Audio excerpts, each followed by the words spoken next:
আসসালামু আলাইকুম। যুক্ত হচ্ছে হজ ফ্লাইটের নতুন আপডেট নিয়ে। ৪৩টি ফ্লাইটে করে এ পর্যন্ত প্রায় ১৭,৬৯৪ জন হজ যাত্রী পূত পবিত্র নগরী মক্কায় পৌঁছেছেন। ২৯শে এপ্রিল থেকে শুরু হওয়া এই ফ্লাইট চলবে ৩১ মে পর্যন্ত। দর্শক, বিশেষ করে সৌদি আরবে অবস্থানরত প্রায় ৩৫ লাখ প্রবাসী বাংলাদেশিদের জন্য একটি নতুন আপডেট দিতে চাই, যেটি হচ্ছে সৌদি আরব সরকারের পক্ষ থেকে, অর্থাৎ সৌদি স্বরাষ্ট্র মন্ত্রণালয়ের পক্ষ থেকে একটি কঠোর নির্দেশনা জারি করা হয়েছে।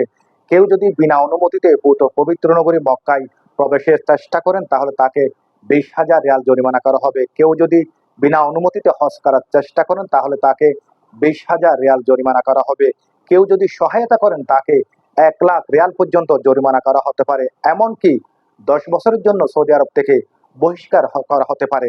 দর্শক, আমরা যারা সৌদি আরবে প্রায় ৩৫ লাখ প্রবাসী বাংলাদেশিরা রয়েছি, আমরা অবশ্যই সেই দেশের আইন কানুন নিয়ম নীতি অবশ্যই আমরা মেনে চলবো এবং হজের যেই নির্দেশনা দেওয়া হয়েছে সেগুলো অবশ্যই আমাদেরকে মেনে চলতে হবে। আমরা শুধুমাত্র সৌদি আরব নয়, সারা বিশ্বে যেই দেশে রয়েছি সেই দেশের আইনের প্রতি অবশ্যই আমাদেরকে শ্রদ্ধা রাখতে হবে।